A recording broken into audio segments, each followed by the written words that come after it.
Hello மக்களே, இன்றைக்கி நம்ம டெட்பூல் 3 அலியாஸ் டெட்பூல் அண்ட் வூல்வரின் படத்தோட ரிவ்யூ தான் பார்க்க போகிறோம். ரொம்ப வளவல குலக்கலான்னு போகாமல் ஷார்ட் அண்ட் ஸ்வீட்டாக இந்த ரிவ்யூவை பார்த்து முடிச்சிடலாம். இந்த டெட்பூல் படம் மார்வல் சினிமேட்டிக் யூனிவர்ஸ் இல்லையம்மா, Fox and Marvel Cinematic Universe அம்மா. ஏற்கனவே எம்சியூன்னு போட்டு நம்மளை குருதிப்புடல் கமல் மாதிரி கும்முன்னு கும்பிட்றாங்க. இதுலேயே எம்சியூ இன்னொரு பேஸ் 2 வேறு, அதுவும் வேறு ஒரு ஸ்டூடியோவுக்கு தருதுன்னே தெரில. சொபா இப்போவே கண்ணை கட்டுதுன்ற மூமெண்ட் மாதிரி தான். கதை வயசுன்னு பார்த்தோன்னா ரொம்ப சுமாரான ஒரு கதை. இந்த சுமாரான கதை எடுக்க எதுக்கு பல ஆண்டுகள் வெயிட் பண்ணாங்கன்னே தெரில. சரி, கேரக்டர்ஸ் யார் படத்தில் நல்லா இருக்கா அப்படின்னு பார்த்தோன்னா அப்சல்யூட்லி ஹியூ ஜாக்மேன், ரயன் ரெனால்ட்ஸை தவிர யாருமே ஸ்கோர் பண்ணல. பல வருஷங்கள் கழித்து ஹியூ ஜாக்மேன் தன்னோட எக்ஸ்மேன் ரோலுக்கு திரும்பி வந்திருக்காரு. லாஸ்ட்டாக லோகன் படத்தில் அவர் செத்து போகிற மாதிரி காமிச்சிருப்பாங்க. செத்து போனதுலேருந்து மறுபடியும் திரும்பி தன்னோட சரவடியான ஆட்டத்தை தொடங்குற மாதிரி இந்த கதையில் கொண்டு போயிருக்காங்க. ரயன் ரெனால்ட்ஸ் வழக்கம் போல் அவரோட ரவுண்டில் சிக்ஸர் எகிரி அடிச்சிருக்காரு.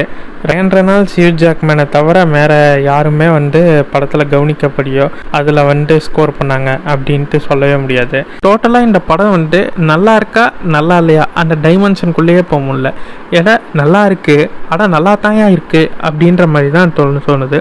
ஷான் லீவி இதுக்கு முன்னாடி ரயன் ரெனால்ட்ஸை வச்சு எடுத்த ஆடம் ப்ராஜெக்ட், ஃப்ரீ கை இந்த 2 படங்களை தவிர்த்துட்டு பார்த்தோன்னா இந்த படம் ரொம்ப சுமாரான ஒரு படம் தான். ஆனால் இந்த படத்துக்கு என் ஊரெல்லாம் இவ்வளோ பெரிய ஹைப் வச்சு தெரியுறாங்கன்னு தெரியல. But okay. இன்னொரு முக்கியமான விஷயம், பேரண்டல் அட்வென்ச்சரி படம் நான் தமிழில் பார்த்தேன். ஆனால் தமிழ் டைலாக்கு 18+ அடல்ட் ரிலேட்டடாகவே இருக்குது. ஸோ குழந்தைகளை கூட்டிகிட்டு போகாதீங்க. இல்லை நீங்கள் குழந்தைங்களாக இருப்பீங்க, இந்த படத்தை பார்த்தே ஆகணும்னா தயவு செஞ்சு அப்பா அம்மாவை கூட்டிகிட்டு போகாதீங்க. குடும்பத்தில் யாரை கூப்பிட்டு போனாலும் அடிவில் போகிறது என்னமோ நமக்கு தான், அந்த மாதிரி ரேஞ்சில் தான் படமே இருக்குது. வேறு பார்த்தோன்னா டெக்னிக்கல் வைஸாகவும் படம் நல்லா தான் இருக்குது. சில சர்ப்ரைஸ் மூமெண்ட் படத்தில் அங்கங்கே வருது. அதை சொல்லி நான் உங்களோட மோடை ஸ்பாயில் பண்ண விரும்பல.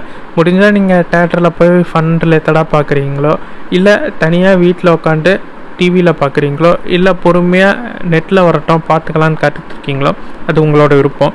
ஆனால் இந்த எலிமெண்ட்ஸ் சர்ப்ரைஸ் கொடுக்கறது நிச்சயம். படத்தை பற்றி என்னோட கருத்து என்னென்னா, ஏன்டா இந்த படத்துக்கு போனோன்ற மாதிரியும் இல்லை, இந்த படம் பார்த்து எனக்கு எந்த ஒரு ஃபீலாகவும் ஆகிறதில்ல. டெட்பூல் 4 எந்த ரகத்தில் இருக்குன்னு தெரியல. ஏன்னா 3 அடி தாங்க முடியல.